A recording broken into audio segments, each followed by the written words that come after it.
Hello friends, welcome to my YouTube channel all India jobs. आज मैं आपके लिए लाया हूँ रेलवे एनसीआर की तरफ से एक न्यू रिक्रूटमेंट। इसमें टोटल नंबर ऑफ पोस्ट क्या होने वाली है, इसमें क्या एज क्वालिफिकेशन होने वाली है, आपको एज रिलैक्सेशन मिलने वाला है या नहीं, एजुकेशन क्वालिफिकेशन आपकी क्या रहने वाली है, आप इस वैकेंसी को किस तरीके से अप्लाई कर सकते हैं। इन सभी जानकारियों को जानने के लिए आप चैनल पर बने रहें। अगर आप चैनल पर नए हैं तो वीडियो को लाइक करें, चैनल को सब्सक्राइब करें, बेल आइकन को बटन जरूर दबाएं ताकि इसी तरह के नोटिफिकेशन आपको डेली मिलते रहें। चलते हैं अब हम नोटिफिकेशन की ओर। तो फ्रेंड्स, जैसा कि मैंने आपको बताया, रेलवे की तरफ से ये रिक्रूटमेंट आई हुई है। ये प्रयागराज की होने वाली है। इसमें ओपनिंग डेट जो दी गई है वो 15/11/2023 दी गई है। इसकी क्लोजिंग डेट जो है, लास्ट फॉर्म भरने की डेट जो दी गई है, 14/12/2023 दी गई है। अब इस वैकेंसी को अप्लाई करने के लिए आपको जिस साइट का यूज़ करना है वह मैं बता देता हूँ। एनसीआर की जो वेबसाइट है उस पर www.rrcpryj.org की साइट पर जाकर आपको इस वैकेंसी को अप्लाई करना है। ये 1961 के अप्रेंटिस एक्ट के तहत ये वैकेंसी निकाली गई है। इसमें कैटेगरी लेवल 18,000 से लेकर 56,900 तक होने वाला है। कोर्स कंप्लीट होने के बाद जो भी वैकेंसी निकलती है रेलवे की तरफ से रेलवे की तरफ से जो वैकेंसी निकलेगी उसमें आपका 20% कोटा निर्धारित किया गया है। 20% कोटा निर्धारित किया गया है, इसका मतलब क्या है ना, 100 में से 20 वैकेंसी जिन्होंने अप्रेंटिसशिप कर ली है उन्हीं को मिलनी है। तो वो फ्रेंड्स, आप ज़्यादा से ज़्यादा अप्रेंटिसशिप करने की कोशिश करें रेलवे की तरफ से। एज क्राइटेरिया जो है आपका कैलकुलेट किया जाएगा 14/12/2023 से। अब इसमें जो एज लिमिट दी गई है वो आपकी होनी चाहिए 15 ईयर से लेकर 24 ईयर तक। मतलब 15 साल से 24 साल के बीच का व्यक्ति होना चाहिए। अब इसमें क्या है ना, 15 साल से 24 साल एज तो दे दी, मगर एज रिलैक्सेशन भी दिया है। अब एज रिलैक्सेशन क्या दिया गया है, 5 year S T S C O B C. तो मतलब 29 साल तक S T S C O B C के व्यक्ति इस वैकेंसी को अप्लाई वो एस टी एस सी के व्यक्ति इस वैकेंसी को अप्लाई कर सकते हैं। अब 24 से 3 जोड़ दो ओबीसी के लिए तो होगा 27 साल। 27 साल तक ओबीसी वाले भी अप्लाई कर सकते हैं। सिर्फ जनरल वाला 24 साल तक अप्लाई कर सकता है।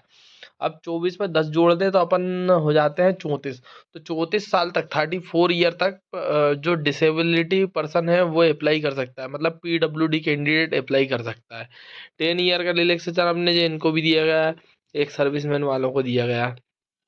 अब इनमें जो एज रिलैक्सेशन के अनुसार जनरल वाले अगर 14/12/1999 से लेके 14/12/2008 के बीच जिनका जन्म हुआ है वो अपने एज क्राइटेरिया में आ जाते हैं।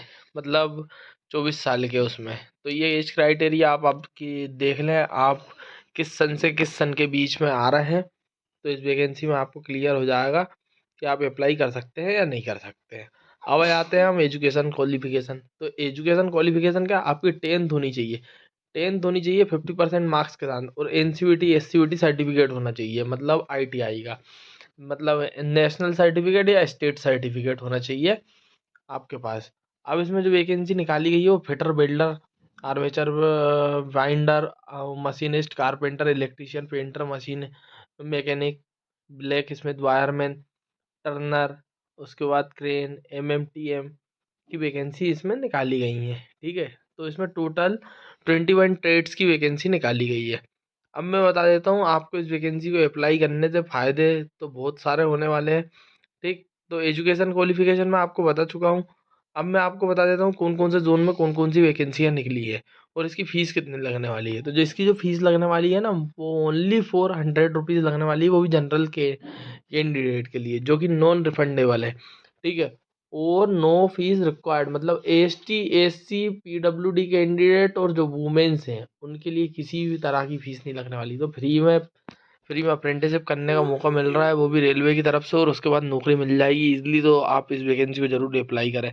वही उन्होंने साइट बता दी गई है कि आप किस तरीके से, मतलब अप्लाई करना है। आपको RRCPRYJK.org की साइट पर जाकर इसको अप्लाई करना है। जो पेमेंट का मोड होगा, जो आप पेमेंट करेंगे, वो रहेगी आपकी क्रेडिट कार्ड, इंटरनेट बैंकिंग और ऑनलाइन।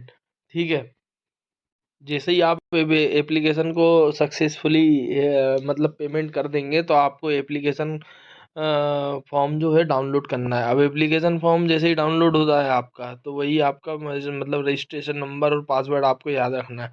अब लॉगिन करने के बाद ही पेमेंट होगी, है ना। अब मैं बता दूँ, मेडिकल फिटनेस और फिजिकल स्टैंडर्ड आपका होने वाला है। मेडिकल फिटनेस और वो क्या होने वाला है वो मैं आपको बता देता हूँ। जैसे कि लोकोमोटर डिसेबिलिटी, मतलब डिसेबिलिटी के क्राइटेरिया भी दिए गए हैं। जैसे स्टेनोग्राफर के लिए क्या क्या चाहिए, इलेक्ट्रीशियन के लिए कौन सी डिसेबिलिटी अलाउड है। ठीक है, तो आप इसे पढ़ लें बहुत ध्यान से। अब मैं वैकेंसी बताऊंगा आपको, कौन कौन से मोड ऑफ सिलेक्शन क्या है और कहाँ कहाँ की कौन कौन सी वैकेंसी है, किस कैसे कैलकुलेट की जाएगी वैकेंसी को।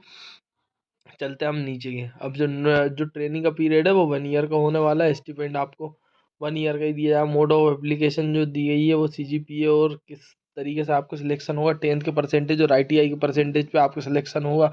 अगर आप इस वैकेंसी को अप्लाई करते हैं तो आपका नाम, पिताजी का नाम, डेट ऑफ बर्थ ये सही होनी चाहिए। आपका जो डॉक्यूमेंट जो आप 10th की मार्कशीट लगा रहे हो उससे मैच होना चाहिए।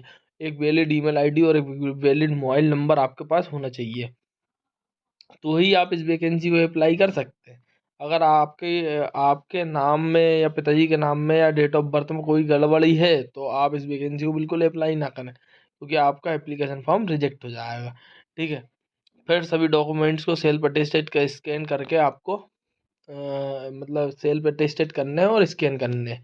ठीक है, फिर सर्टिफिकेट को इन PDF फॉर्मेट जो दिया गया 50 KB से 200 KB तक का दिया गया है। जैसे 10th की मार्कशीट हो गई, ITI की मार्कशीट हो गई, आपकी EWS सर्टिफिकेट हो गया, ST SC OBC सर्टिफिकेट हो गया। EWS अगर है तो उसके ऊपर कम से कम मजिस्ट्रेट के साइन होने चाहिए, और मजिस्ट्रेट के साइन तो होने ही चाहिए। EWS 2022 और 2023 का ही होना चाहिए। ठीक है, अब जैसे मैं आपको बता देता हूँ, जो अपलेट स्कैन कॉपी करोगे, ठीक है, वो JPG या JPEG के फॉर्मेट में होनी चाहिए। अब इनवैलिड जो एप्लीकेशन रहेंगी उनको तो वो रिजेक्ट कर ही देंगे। टेस्ट और ग्रांट ऑफिस वो जो दिया गया है, इम्पोर्टेंट नोट्स अगर आप पढ़ना चाहते हैं तो पढ़ सकते हैं, बाकी ऐसा कोई खास इम्पोर्टेंट नोट्स में नहीं है। फिर मैं जाता हूँ वैकेंसी। वैकेंसी कौन कौन से जोन में कितनी कितनी निकाली गई है। प्रयागराज जोन में जो निकाली गई है वो फिटर की टोटल वैकेंसी निकाली गई है 335, 335 वैकेंसी सिर्फ फिटर की, और बहुत अच्छी वैकेंसी है। जनरल की जिसमें 137, OBC की 90, SC की 50, ST की 25, EWS की 33 वैकेंसी है। फिर आते हैं हम बिल्डर पे। बिल्डर की 13 वैकेंसी है, जिसमें जनरल की 5, OBC की 4, SC की 2, ST की 1। ठीक इसी तरह से जो डिपार्टमेंट, इलेक्ट्रिक डिपार्टमेंट वालों की अलग है। ठीक, प्रयागराज में ही। मैकेनिकल डिपार्टमेंट की अलग है प्रयागराज में ही। झांसी डिवीज़न में अलग है। जो टोटल फिटर की 303 वैकेंसी निकाली गई है। ठीक है ना, टोटल नंबर ऑफ वैकेंसी सिर्फ झांसी से 528 निकाली गई है। अब वर्कशॉप वाली जो है उसमें 170 निकाली गई है टोटल वैकेंसी। इसमें भी पूरी ट्रेड दी गई है। तो इस तरह की ट्रेड दी गई है अलग अलग जोन के अनुसार, जैसे झांसी हो गया, प्रयागराज हो गया। कुछ सर्टिफिकेट्स दिए हैं जो कि आपको भरने हैं, जैसे कास्ट सर्टिफिकेट आपको भरना है। कास्ट सर्टिफिकेट का प्रोफार्मा दिया गया है, इसको आपको भरना पड़ेगा ST SC वालों को। फिर दिया गया है क्या, OBC वालों के लिए सर्टिफिकेट, तो OBC वालों को इस फॉर्म को भरना पड़ेगा। जो भी है, मतलब आपका नाम, फिर उसके बाद डॉटर ऑफ किसका नाम, फिर आपका टाउन, आप जिस जगह में रहते हैं, जिस डिस्ट्रिक्ट में रहते हैं, जिस स्टेट में रहते हैं, वो फॉर्म भरना पड़ेगा। फिर आ जाते हैं हम कहाँ पे, PWD कैंडिडेट के लिए ये फॉर्म दिया गया है, बैकवर्ड कैटेगरी वाला। नहीं, बैकवर्ड कैटेगरी क्लास वाले के लिए दिया गया है। ठीक है, उसके बाद PWD कैंडिडेट का भी एक फॉर्म दिया गया है नीचे, disability certificate, medical fitness, disability ये फॉर्म दिया गया है आपके लिए। आपको एक आपकी फ़ोटो लगानी है और फिर लिखना है कि आपको किस प्रकार की डिसेबिलिटी है। फिर आ जाते हैं आपको name and address of medical authority, जो आपको मेडिकल इशू करेगा उसका फॉर्म दिया गया है। ये सब फॉर्म आपको भरने पड़ेंगे जब आपका सिलेक्शन होता है ना, जब। ठीक है, नेम एड्रेस अथॉरिटी का फॉर्म दिया गया है। फिर ट्रेनिंग का दिया गया है, north central railway fitness certificate का फॉर्म, जो कि आपको जिला अस्पताल से करवाना पड़ेगा। तो फ्रेंड्स इन सब चीज़ों को कंप्लीट करने के बाद आप इस वैकेंसी को अप्लाई फुली फुली कर सकते हैं। ठीक है ना, तो रेलवे की तरफ से इस रिक्रूटमेंट को जानने के लिए थैंक यू। अगर आपको ये वैकेंसी पसंद आई है तो मेरे वीडियो को लाइक करें, चैनल को सब्सक्राइब करें और ज़्यादा से ज़्यादा शेयर करें और बेल आइकन को बटन ज़रूर दबाएं। Thank you.